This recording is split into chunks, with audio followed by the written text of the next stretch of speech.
Sadashivasamaramabham Shankaracharya-madhyamam Asmadacharya-paryantam Vande Guru-paramparam. Shruti-smriti-purananam Alayam Karunalayam Namami Bhagavat-padam Shankaram Lokashankaram Shankaram Shankaracharyam Keshavam Badarayanam Sutra Bhashya-kritau Vande Bhagavantau Punah Punaha Ishvaro Gururatmeti Murti Bheda Vibhagine Vyomavad-vyapta Dehaya dakshina murtaye namaha. Om Sahana Bhavatu Sahanau Bhunaktu Saha Viryam Karavavahai Tejasvinavaditamastu ma vidvishavahai. Om Shanti Shanti Shanti. Gurur Brahma Gurur Vishnu Gurur Devo Maheshwara Guru Sakshat Param Brahma Tasmai Shri Gurave Namaha.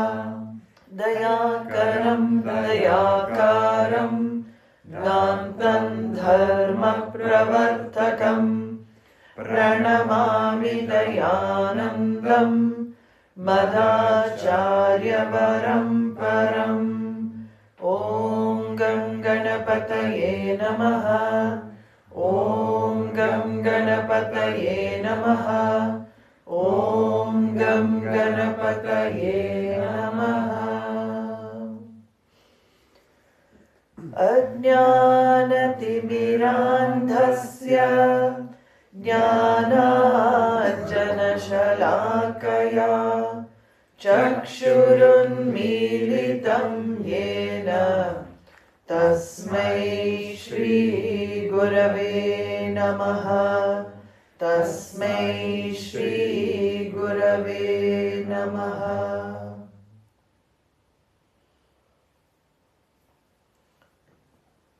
So we are seeing Vidyaranya's unfoldment, Tattva-viveka of the truth. So first chapter of Pañcadaśī, we have to remind ourselves of the title, why we are studying all of these verses. Tattva-viveka. So all of these verses are to point out the truth of that tattvam, that one reality.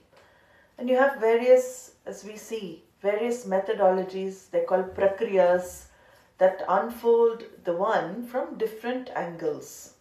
So it is only for the unfoldment of one thing, but approached from different angles. And now he is taking another angle of understanding that one truth, tattvam, which is the Pañcakosha prakriya.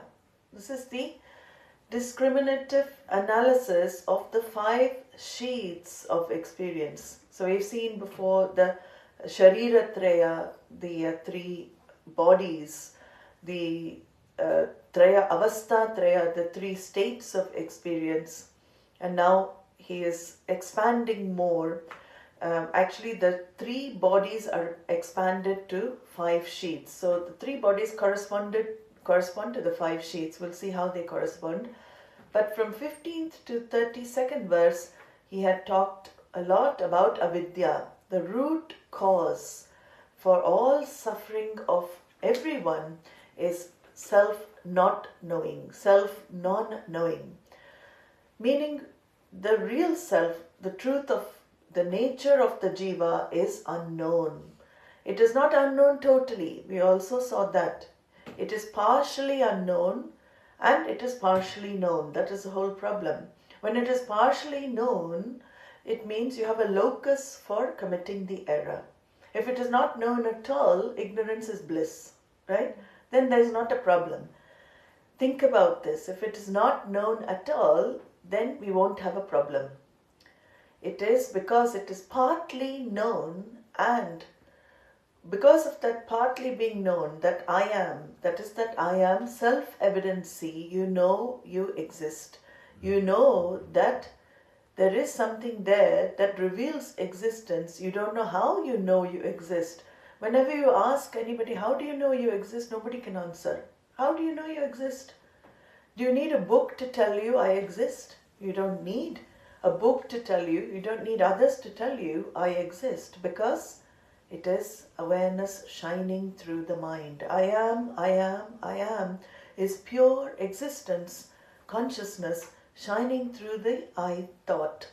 And when it shines through the I thought, the recognition is immediate. That is called revelation, self-revealing Atma. In fact, we are seeing Atma all the time, cognitively recognizing Atma all the time. But the problem is the I am gets mixed up with other thoughts. And the I am gets confused. The I am identifies with the other thoughts in the mind, which are actually objects. They are objects of our knowledge. So we see that more and more as we do vichara, we do viveka into this, we see more and more the thoughts are separate from I am.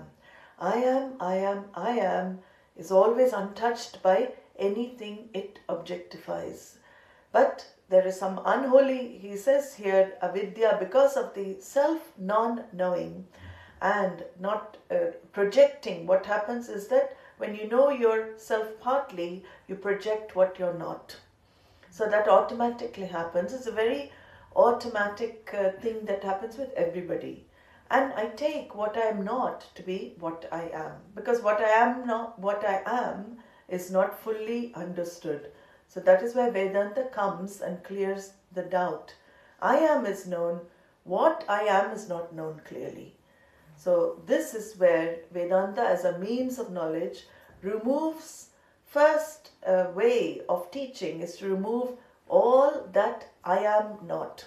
It's called neti neti. This is what is being done. Viveka is between two things. What is it between? I am and I am not that. I am and idam. What I am and what is objectified by me. So now he's going to go into another, as I said, another way of seeing things to reveal what I am really is. And we saw, because just to refresh, we saw he likened the jiva's life to that of a worm, that of an insect that falls into this very fast flowing river. We can imagine, sometimes when you, parts of the Ganga, especially outside then and the ashram, it is extremely noisy and fast. When you go further up, it is same Ganga, it's very quiet, but outside our ashram it is very, very fast flowing. This samsara is just like that. If you slip a little, you get sucked into the current and you can't get out. And there also in the rivers there are the whirlpools, these whirlpools of lifetime. We saw this. He likens the jiva's life to one of drowning. So jiva nearly drowns, but somehow accidentally it comes for air, comes up. Then it nearly drowns, it comes up for air. So this is called the life of becoming, life of samsara. He revealed that, and all the problems that go along with samsara, all the issues, the reactions, the inability to really, fully be myself when relating to the external world. I think this is the majority of problem, for most people, this is the main issues that people face. The inability to just be myself, a simple conscious being when relating to the world. It is such a pressure to be something different. Oscar Wilde said something beautiful, be yourself because everybody else is already taken.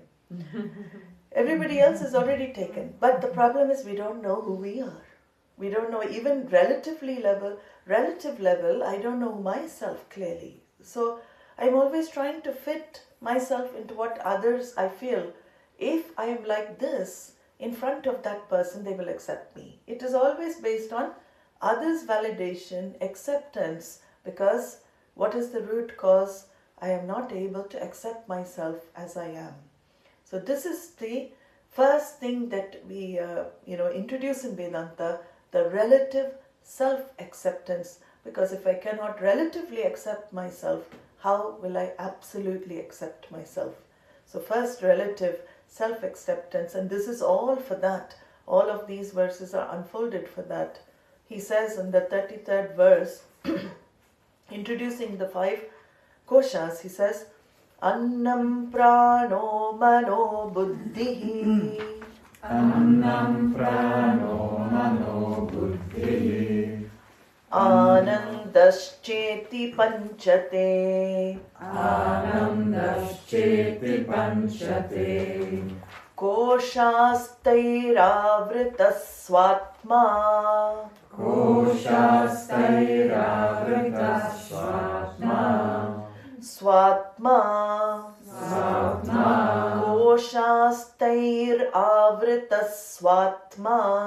Koshastairavrita swatma. It is swatma, right? Yes. Vismritya samsmritim vrajet. Vismritya samsritim vrajet. Vismritya samsmritim vrajet. Whole verse together. Annam prano mano buddhihi. Anandascheti panchate. Koshastairavrita swatma. Vismritya samsmritim vrajet. So it's just very basic verse introducing the 5 sheaths. What are these 5 sheaths? We are familiar with Annamaya Kosha very much. And Annamaya, this Maya has 2 meanings. 2 meanings, it's a suffix in Sanskrit, Mayat. Mayat Pratyaya, it's called. It has the feeling of Prachurya or pervading.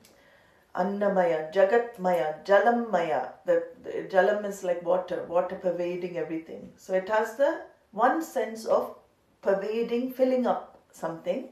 And it has Annamaya, it has another sense of modifying. So in one meaning it means modification, another meaning means filling up and Purnam, Purayati, that type of meaning. Here, Annam, if you're very big, you might take the meaning of filling up. But it doesn't mean Anna here, it means modified. So the Maya here is modification of food.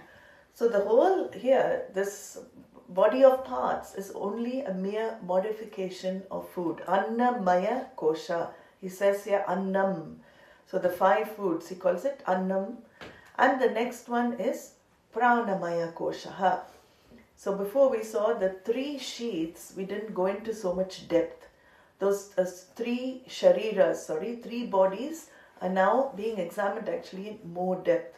So Annamaya will equal Stula Shariram. That is very clear. That is easy. And I will just read the Shariras and then we'll see a little bit more. Pranamaya Sharira. There's the physiological functions. All the pranas, pranaya, swaha, we say all those. Prana, apana, vyana, samana, udana, all of these physiological functions are pranamaya kosha. And then you have the manomaya kosha. So here is where this pancha kosha is unique. It splits the sukshma shariram into 3 more koshas. It splits the 2 more koshas, It splits the sukshma shariram into manomaya kosha and vijnanamaya kosha. So it splits into mano and vijnanamaya, and the last anandamaya kosha, the sheath of happiness, Sukha, Ananda. Ananda here we should not mistake for Swarupa Ananda. Very careful. It is not the real Ananda, limitlessness. We should not think of it as the kosha of limitless. It is not. Because that Anandamaya kosha is the last level of error we commit. The most subtle level of error we commit when it comes to the I identification. In fact, it's so subtle, we don't think it's an error. Many people think that is it. And that is the whole problem. They go after that kosha, to be in that kosha again and again, experience that kosha. But anyway, these are the 5 sheets. And he says, Taihi avritaha swatma. They seem to veil the Atma. Seem to. Taihi avritaha swatma. That same word is very important. And how? How do they veil? Vismritya. Forgetting, making one, like forget one's nature. Forgetting one's nature. Samspritim vrajet. So they make you wander into the samsaric life. They make you forget your true self. They make you wander into the samsaric life. So now in this, these sections now, Vidyaranya will talk about Shravanam, Mananam and Nididhyasanam. Here in the first section, 33rd to 48th verse, the Shravanam topic is more addressed. From 49 to 53 he talks about Mananam, and 54 to 67 he talks about Nididhyasanam. So this is how the verses are split. So these koshas, we know, they are not real covers. They are as though covers. They are as though covers in the form of ignorance. Ignorance is the biggest cover. So wherever ignorance is there, it is likened to a cover. You know, when ignorance, we saw in the sun example, when the clouds cover, it is like ignorance covering the clouds. But, the clouds cover the sun. It is like clouds covering the clouds of ignorance, covering the Atma shining. In the same way, these sheets are like those clouds. They have no substance. There is no real cover here.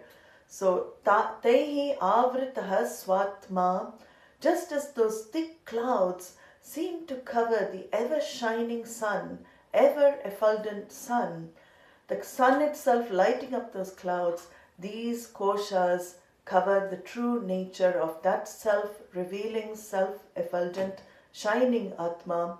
In fact, my sight is actually covered. The clouds I look at, and it is my own sight that feels there is no sunshine, because the ignorance begins with my perception. My perception of what is happening, here the example of the sun, but here what happens is my perception is rooted in my mind, the clouds of thoughts. They're always coming and going in the mind, and I am absorbed by my own clouds of thoughts. And what happens? These clouds of thoughts that I get sucked into and identified with, they distract my attention from Atma. I don't recognize that the very clouds are being illumined by Atma. Just as the sun illumines the very clouds that as though cover it, right? Without the sun, can the clouds come to light? They cannot. The clouds are lit up by the sunlight. In the same way, in the mind, which is nothing but a bundle of thoughts, Manomaya Kosha, Vijnanamaya Kosha is being examined more. Ananda, these are the 3 places where we have maximum identification in the day. Annamaya, not so much. Annamaya, we are able to objectify pretty easily. We are able to objectify our physical bodies. Pranamaya, we take it for granted because physiological functions are happening automatically, autonomously, and I'm not too bothered about Pranamaya Kosha, identification. Where is the main identification that keeps my moods going up and down and my life all over the place? That is the Manomaya, Vijnanamaya, Anandamaya, these three as though locations. So this is where we have to look into ourselves. I'm engaged so much in the pictures in my mind that I forget to see, or I cease to see that which lights up the pictures. So the pictures are always there, but what is the projector that gives essence to the movie? Where is that projector? I don't see the projector. I only see the movie and I get trapped in the movie. So this is how, our the koshas work on the thought level. The thoughts distract me from myself. So you can see now more and more why sattva predominant mind, which is not a thoughtless mind, we should be very careful. We can never have a thought-free mind. Sometimes in some scriptures you find, rid your mind of thoughts. Keep the thoughts out of your mind. Is it ever possible? Has anybody been able to eradicate thoughts from their mind? The only way thoughts can be eradicated by sleeping or by going into samadhi. So Yoga Shastra has a way of eradicating chitta vritti nirodha. You have that. Go into samadhi, thought-free mind. That is one way of escaping the mind and discovering. But here Vedanta is talking about open eye escape. Open eye is not even an escape. It is an acceptance that the mind's nature is like this. And it is a knowing that the mind is mithya. That is the whole key here in Vedanta. The open-eyed, non-distracted person means the one who sees the mind as a dependent reality, not I. That is the whole idea here, to discover oneself to be free of the mind. Mind is disturbed, I am not disturbed. Mind is restless, I am not restless. Mind is unhappy, I am not unhappy. Mind is happy, I am not happy. I am the source of that happiness. Even the positive thoughts which are coming and going, that's why, when you look at Gita, the verses that Krishna says, Sukha dukkhe same kritva, he always brings in the two opposites. Sukha dukkhe, joy and sorrow, vimarsha, harsha, all of this. He brings in always pairs of opposites. One opposite usually we take, the suffering, be equanimous or be relatively unmoved when unpleasant situations arise. But he includes pleasant as well as unpleasant. Why does Krishna include both? Of course, life is pairs of opposites. But when the positive thoughts come also, we get sucked into the positive thoughts. We get addicted to that happiness which is fleeting. This is one of the major pulls for the human being. The Anandamaya Kosha, which we'll see beautifully here, the Shastra talks about levels of Ananda, Priya, Moda, Pramoda. These levels of Ananda that we experience from time to time, depending on the object, place or situation that triggers this pleased self, then I keep going after it. So that is why you find constantly in the Vedanta text, there is not just unpleasant situations that one should remain samatvam to, relatively the same with. Krishna always mentions the pleasant situations also, see that they are fleeting. In fact, everything is, the nature of this jagat is transience. Nature of the jagat is changing.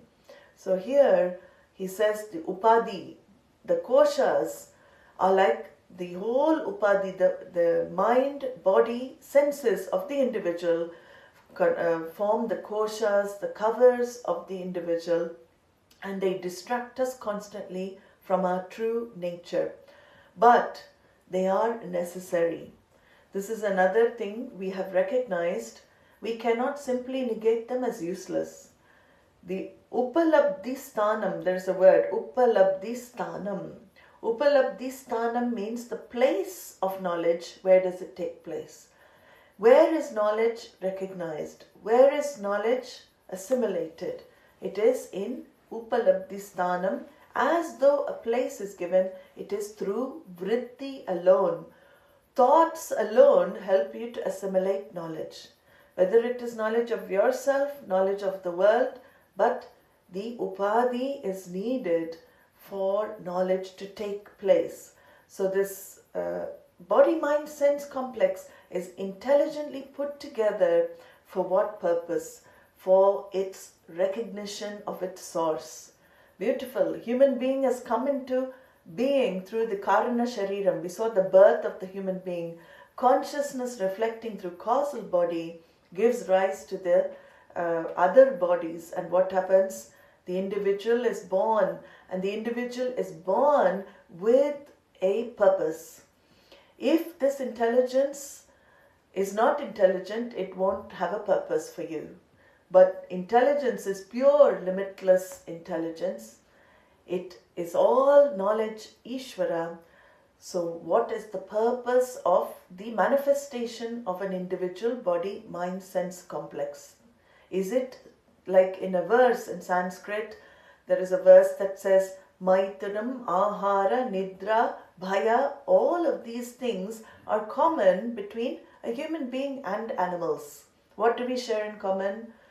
Ahara, food, Maituna, copulation, and sleep, Nidra, and Bhaya, fear.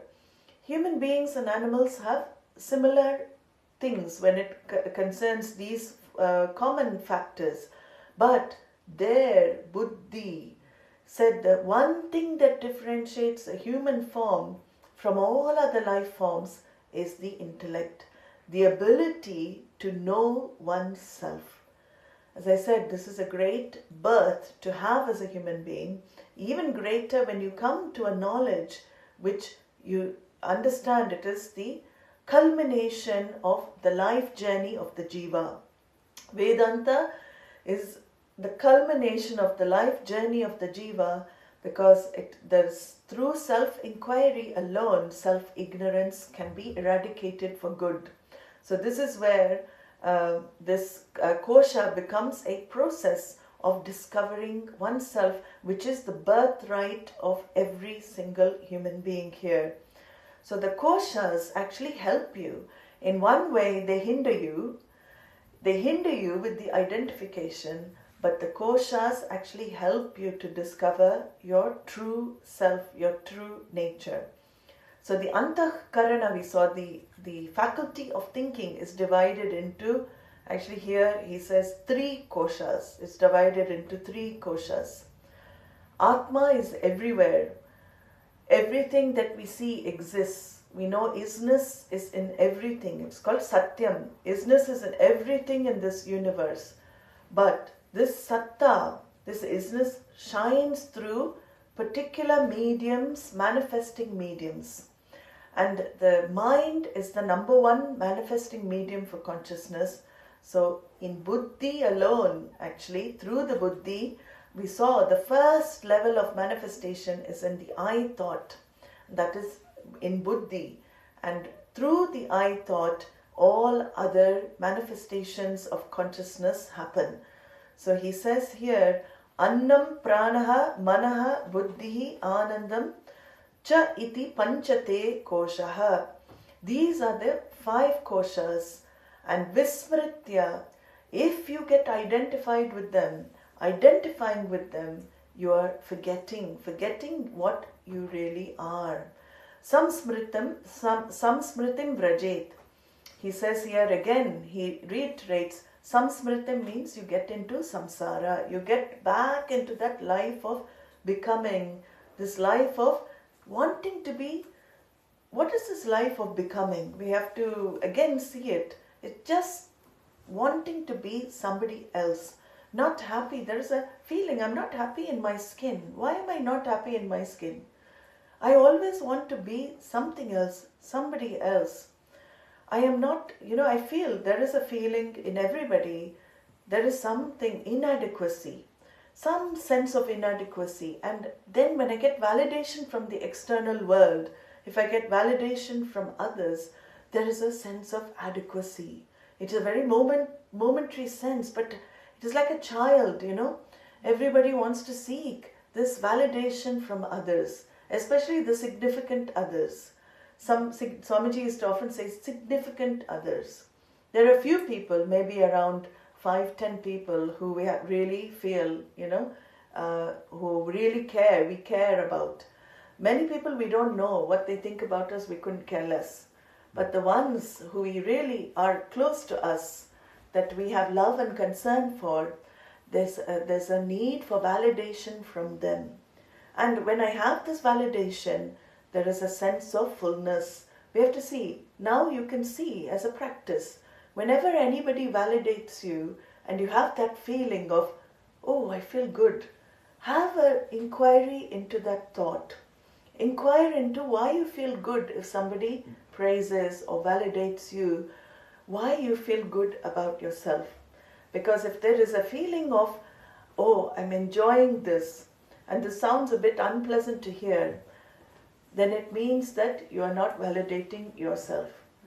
Because whatever praise, whatever you get from outside, it should be again, okay, that's nice, that's your view. But if you feel there is a need that is being fulfilled through somebody else saying something about you very nicely, we all love to hear, oh, you're such a wonderful person, you're so beautiful, you're excellent at cooking, what a musician. We love all this. Everybody loves it. And there's nothing wrong.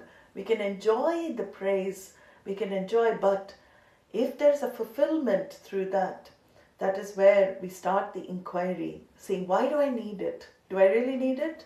If I had the opposite, would it still be okay? Because where there is praise, there is always censure. Everything comes in opposites. So this is where samsara life, we start with seeking validation from the external world, and I'm always struggling to become something more than myself. Everybody's in the same struggle. Nobody is, out of this boat. Even if one has achieved all there is to be achieved, even if I'm the richest, most powerful being on this planet, we can see the smallness in the richest, most powerful beings on this planet, ourselves. We can watch how they interact with others and in the world, and you can see this is the exact problem everybody manifests. Whatever I earn, however big I become, however great I become, however many people tell me, you're wonderful, you're kind, keep validating, that need for validation. In fact, the inner child becomes even more hungry. Swamiji used to say it is like throwing meat to a crocodile. If you are living on validation from external world constantly, you will never be satiated. The appetite never gets satiated. You will keep wanting the meat. The crocodile, the validation, the child asking, will keep wanting. And as soon as somebody stops validating you, what happens? Anger, resistance, all of the negative emotions start rising, and many relationships break up because of this lack of validating or seeking constant validation from another person. So this is something that we need to look into. It is all part of the life of becoming. This is all included in samsara. So what do I recognize? I recognize to get out of the samsara, I need not become anybody. I need not become. I'm already full, already complete. This is the constant discovery, the constant telling ourselves, I am in the form of fullness. I can validate myself because everything about me is okay. That's why in these, as I said, in the meditations, you can slowly see everything about me. My past is fine. It is within Ishvara's order. My emotions are within Ishvara's order. Whatever I am in this moment is within Ishvara's order. Nothing about me is out of order. There's no sign. Only I am putting the sign. Ishvara keeps taking off the sign around my neck. What does the sign around my neck say? Out of order. I'm just out of order. No. Ishvara keeps taking the sign off my neck. I keep garlanding myself with out of order. He keeps putting the sign in order, in order. This is how we have to see ourselves more. Ramakrishna Paramahamsa had a beautiful, if you read his gospel, he had a beautiful way of doing puja. Of course, he was a great master. He recognized his true essence. But whenever he put the flower for the altar, he used to throw on his own head as well. He used to worship his own. This is also a form to be worshipped. It's a very good practice. When you do Om, all the Sumukha, Yanamaha, yes, that Ganesha is in you also. Om Vakratunda Yanamaha. whatever form you take, these are all names of divinity. But every time he used to offer himself as well. I think in every puja we should have that. Offer to your own. Recognize the divinity in you, because there is nothing wrong, relatively, everything about everyone, not just myself. That is another recognition that we make. Every being is also in order. The more I start seeing myself as part of Ishvara's order, the more my perception of others also shifts. I start accepting others also as part of Ishvara's order. And that is where real compassion begins, because I can see, given their background, given the experiences they have gone through, can they be different? No, they cannot. That is the way they are. In fact, we go one step further to say, if you are in the shoes of those people with the same mind which is given, same experiences which are given, same background which is given, you also would not think differently. You would be the same way. I mean, that's quite an amazing thing to know, right? It is all order. I will be the same as that person if I went through the same things the other person has gone through. So I can really have compassion when I think, why are they behaving like this? Yes, there are many people in this world who behave in ways that don't fit value systems of the majority. There are certain value systems, and the biggest value system is dharma for us. And especially when one is in the spiritual pursuit, dharma becomes extremely important.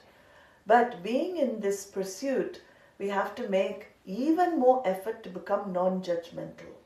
Because there is a tendency sometimes, no, you should not be doing this. You should not be like this. When you become, because you read all the texts, everybody has to become more sattvic, you have to have values, you have to, not brag, not boast, not doing all these things. Those values are given for individual to transform the mind, to grow. They are not given to judge other people. No, they are not sattvic, they are not doing this, they are eating meat, they are eating eggs, they are smoking, they are drinking. And again, the mind, especially in the spiritual life, we have to be very careful. Yes, we have our own way of living life, but we don't transfer that way. Other people have their choice is there. We cannot remove the choice from others to be whatever they are, whoever they are. That's the beauty. More we understand this knowledge, the more I give others the power to choose to be whatever they are. And in that choice, they actually grow. In that choice, they transform. When I give others space, we talk about giving space. Giving space is what? It's not physically saying you live over there, I live here. Sometimes, giving space is we move away from others. No, giving space to others means I give space mentally. I don't expect them to be in a different way. I don't expect them to be different than what they are. Very tough, not easy, but it is a practice. Everything we are saying is practice only. Practice makes perfect. There's a saying in English. The more, and Krishna talks about this as a main sadhana in everything in the Gita, abhyasa vairagya. He's abhyasena tu vairagyena grihyate. Everything is accomplished when Arjuna complains to Krishna, no, my mind is as difficult to control as the wind, I can't do it. I can't meditate, Krishna. He said, I know, he is so compassionate. He said, I know the mind is difficult. I know it goes all over the place, but you can do it. Through practice and objectivity. Vairagya means I'm objective. I don't beat myself up if I make mistakes. I don't condemn myself if I go off track. I keep continuing with the practice, and one day practice makes perfect. It will come, it has to come, it is an order, part of the order, part of the law. So here is where we understand that more and more samsara, first to come out of samsara, relatively I have to accept a lot of things. That's why Ishvara, bypassing Ishvara to get out of samsara, impossible in our tradition anyway. that bypassing of Ishvara, where so many things get resolved, so many things get accepted, that really is the doorway, gateway to growth out of samsara. So without grace, without invoking grace of Ishvara, it is very, very difficult to get out of that flowing, that stream, that river that takes you without you're being able to swim to the shore. This grace is definitely required. This word grace means the extra factor. It is that factor that makes life, the difference in life between any success and failure. Invoking grace through my effort, because grace is not going to fall into our laps. Generally, grace does not fall into our laps. Unless you have some lottery ticket, that's a different type of grace. So grace is luck. Luck can sometimes happen to us. But in spiritual life, we don't call it luck. It is invoked. And how do I invoke it? We have ways of invoking grace. So that account needs to be topped up for this progress in the emotional maturity growth to be made. Not to assimilate self-knowledge, because that is already there. So grace is earned through karma. It is earned through action. But knowledge is earned through shravanam. So both have to go hand in hand. So he says here, now in the next verse, the first kosha he brings, he says, Syat panchikrita bhutottaha. Syat panchikrita bhutottaha. Dehastulon asamnyakaha. Dehastulon asamnyakaha. Linge tu rajasaif pranaihi. Linge tu rajasaif pranaihi. Pranah karmendriyai saha. Pranah karmendriyai saha. Together. Syat panchikrita bhutottaha. Dehastulona samyakaha. Linge tu rajasaif pranaihi. Pranah karmendriyai saha. So now he talks about the annamaya kosha, which is, he says, equal to stula dehaha, stula shariram. If you remember, dehaha in the derivation in Sanskrit, dahana yogyatvat, that which is fit for burning is dehaha. So the stula dehaha is good for frying things eventually. It eats first fried things, afterwards it's good for frying things. So this here, annamaya kosha, he says, is stula dehaha. And it's made up of what? It's made up of 5 stula bhutas. So the 5 elements, again, all of this we know. And the 3 sharirams and the 5 koshas are connected. So we saw in the sukshma shariram or linga shariram before, there were 17 parts. That was looked at in that way. Here he says, of those 17 parts, from the rajas amsa of the elements, of those 17 parts, from the rajas amsa comes the pranamaya kosha. So the stula is born first, but here he's introducing the rajas. From those 17 elements of the sukshma, the pranamaya kosha comes into being. Don't worry so much about this calculations and everything, okay? And this is, again, it is just to show, it's a different prakriya methodology. But we understand the connections, it's important. So the organs of action are formed together with prana. So prana, this is the interesting thing. Extra thing that is added here is that in the pranamaya kosha, organs of action are included. Because we saw the prana, vital airs, is connected to your ability to move, walk, talk, all of this, your activity. The active personality is very much connected to your pranamaya kosha. I also said, if you want to increase your activity, if you feel very tired, lethargic, you can't move much, keep drinking water. Water is the one that powers the pranamaya kosha.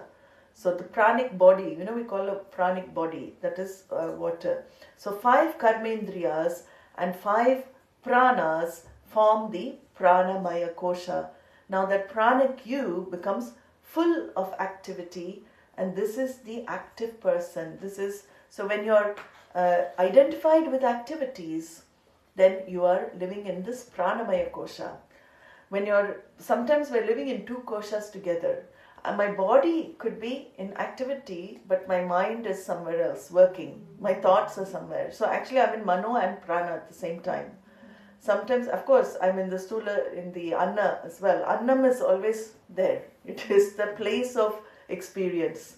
So annamaya kosha is always there, but sometimes I am identified with 2 or more koshas. But he says this is just saying the birth. How does pranamaya come? The active part. Then what is the other? He says here, Satvikair dindriyai sakam. Satvikair dindriyai sakam. Vimarshatma manomayaha. Vimarshatma manomayaha. Taireva sakam vijnanamayo. Taireva sakam vijnanamayo. Maybe vijnana. Vijnana. Mayodhir nishchayatmika. Mayodhir nishchayatmika.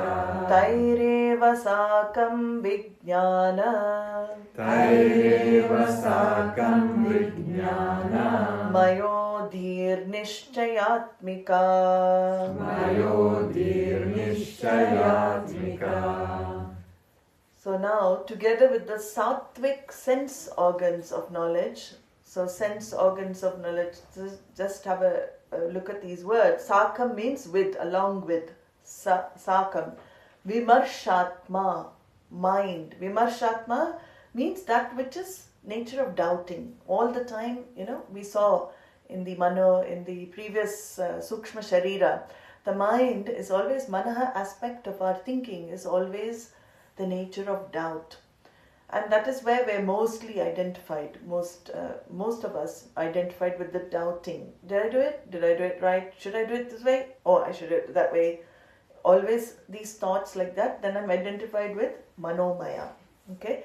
Then the indriyahi, organs of knowledge. So these form the sattvic aspect of prakriti, and they come together. He says, Taireva, by the same nishchayatmika. The thing of decisiveness is also born. So the doubting, nishchayatmika, type of thoughts, okay? There's not like a separate compartment, manaha. Some people think, which part of the brain is manaha? Which part is buddhihi? Where is ahankara located? We always want to have locations and everything. Mind is a subtle entity. It is not solid. There is no compartment here. Maybe, brain neurologists or something, they can see the brain functions. They might say one part does this, one part does that. But generally, the vrittis, thought forms in Shastra, we say they are everywhere, all over. We don't even know if we're picking up thoughts from external as well. Where other people's thoughts also may be coming in. We have no idea. There's no measuring instrument to say, and we don't go around asking, were you thinking this? Suddenly if you get, sometimes it's good if you ask, you get a sudden thought from somewhere, we don't know where it came from. And sometimes it could be because the other person has a very strong thought, they're thinking. And if you talk with each other, they say, oh, I was thinking that. So how we connected, even on that is called Sutratma, Hiranyagarbha. Sometimes we're thinking, thoughts have no time or space as well.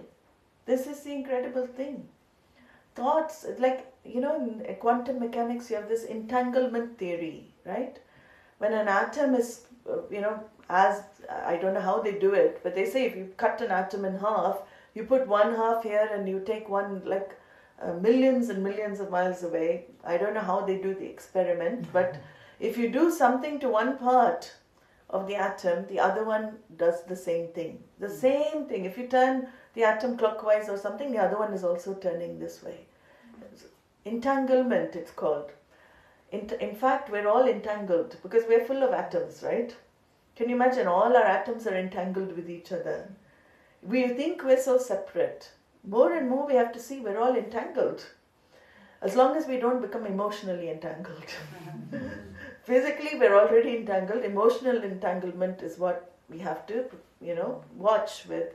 But the thoughts itself, we could be thousands of miles away from that person. Suddenly we have a thought of the person. We call them. They also say, I was just thinking about you. How is it possible? The bodies are away, separate in space and time. But minds are connected. There's no time and space with thinking. That's why thoughts are energy. They're very powerful. And we can really create our life with the way we think. Yet bhavam tat bhavati. As you think, so you become.